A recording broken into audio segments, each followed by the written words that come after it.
Good afternoon. I'm Israeli government spokesman Avi Hyman.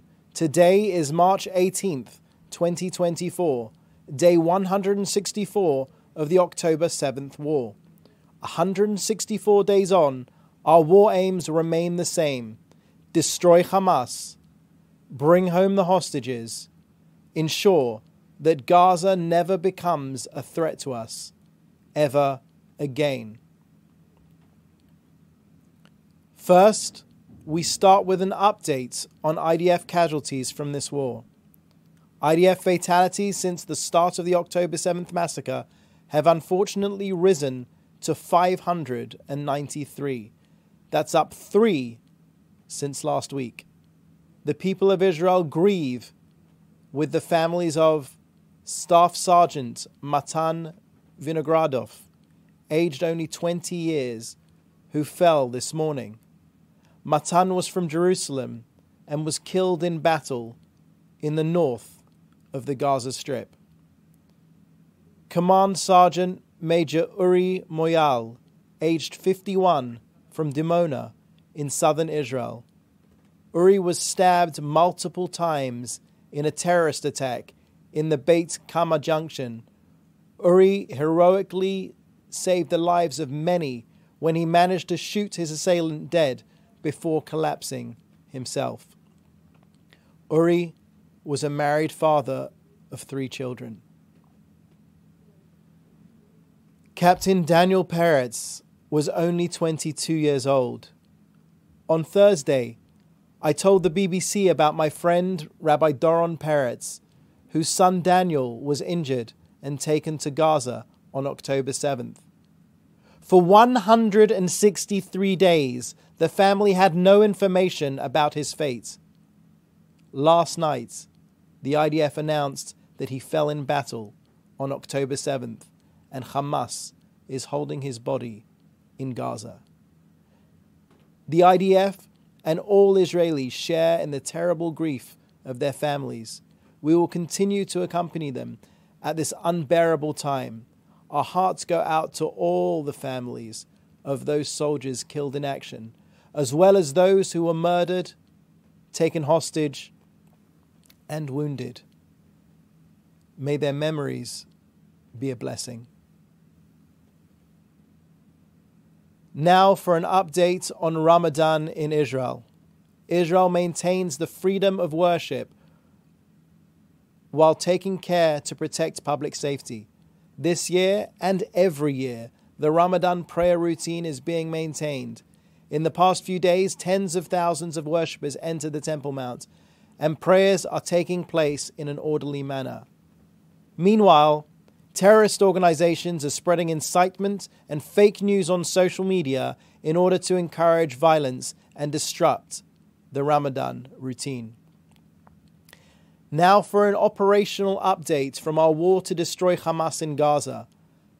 Hamas continues to abuse hospitals as their terror strongholds, using the most vulnerable as human shields. In fact, every single hospital that we've searched has been used by Hamas as a weapon of war. This morning, the IDF conducted a precise operation to thwart terrorism in the Shifa hospital area. Footage shows terrorists firing from deep within the Shifa complex. Our forces engaged the terrorists. Tens of Hamas terrorists have been detained in the Shifa hospital.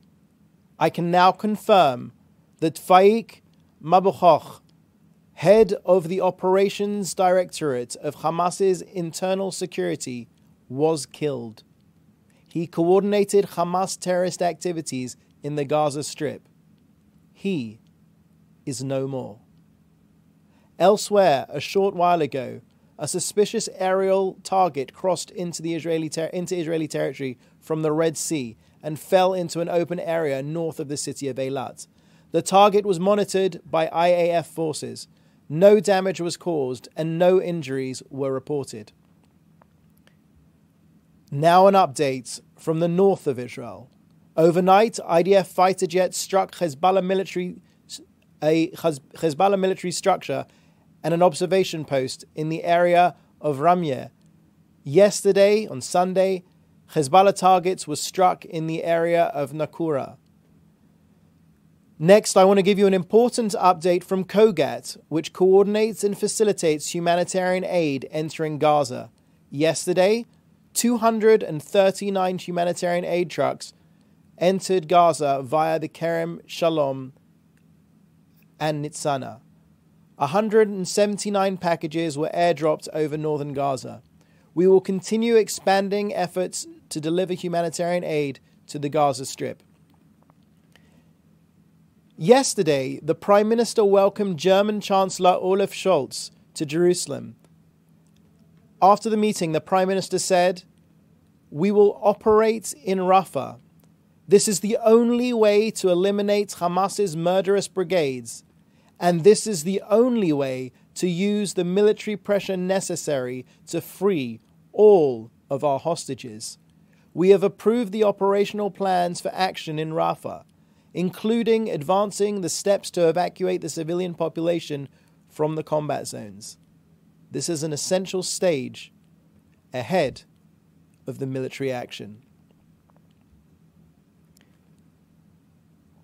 Lastly, it appears that many in the international community are working hard to keep Hamas in power and keep UNRWA relevant. Let me reiterate the Israeli position. UNRWA is a front for Hamas. UNRWA employees actively participated in the October 7th massacre. UNRWA employees took and held Israeli civilian hostages. The UNRWA HQ served as a literal cover for a Hamas server farm and intelligence base. UNRWA is not the solution. UNRWA is part of the problem. That brings us to the end of today's briefing. I will now take your questions in the chat. Please do let us know your name and outlet. Thank you. Thank you. First question from Joel Pollack at Breitbart News.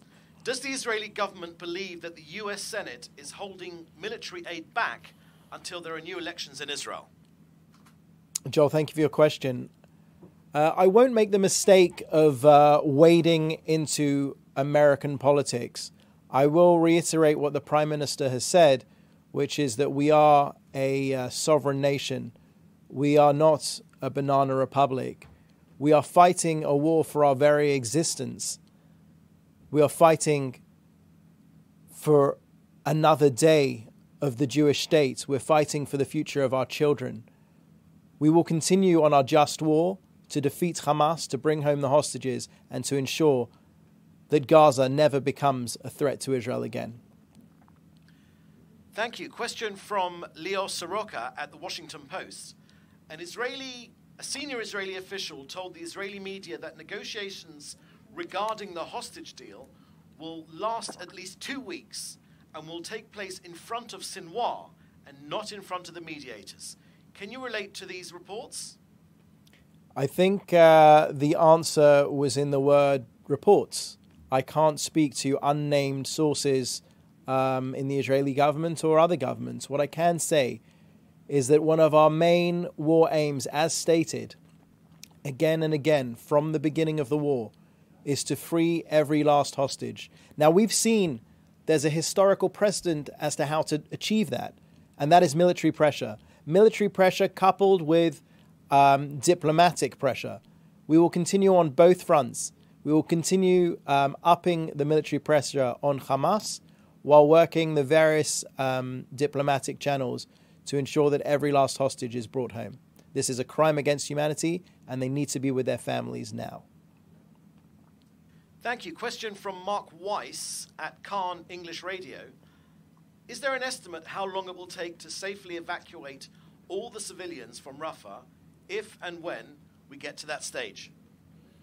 No, but again, the Prime Minister has stated on many occasions that we're taking a two-pronged approach on Rafah. We need to get civilians out of harm's way, and then we need to go after the last 4 battalions of Hamas. We will do both of those things. We will do them at the time that is best in the most optimum and strategic way, and we will not broadcast that to the media before it happens. Thank you. Question from Jim Williams, Azenga International News Service, Washington, D.C. Is it fair to say that despite this weekend's back and forth between the Prime Minister and Senate Majority Leader Schumer has not changed the support for Israel from the US, has not changed it, and it remains strong without any strings attached? Well, the support from the United States has been clear from the beginning of the war. President Biden himself called Hamas pure evil. They have backed the war aims from day one to destroy Hamas, to bring home the hostages, and to ensure that Gaza does not become a threat to Israel. So those war aims have not changed.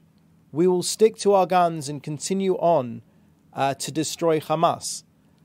It's unfortunate when others wade into politics which is not their own, dare I say. I'm not going to wade into American politics.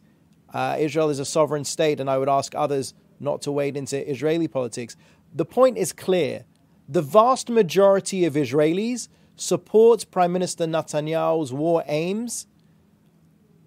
We have a unity government that came together because of the necessity of the times that we're living in.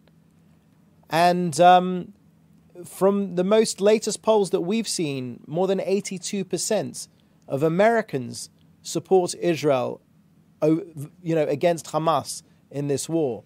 So the people of Israel are with us, the people of America are with us, and we will do our utmost to steer clear from internal American political discussions. Question from Joel Pollack at Breitbart News. Can you confirm reports of slow deliveries of ammunition from the US? I absolutely can't confirm any such reports. Again, the word reports. I would ask, potentially you could check that with the IDF, but I'm not familiar with those reports at all. Thank you. That was the last question. Thank you very much. Different time tomorrow, same place. Thank you very much. Stay safe.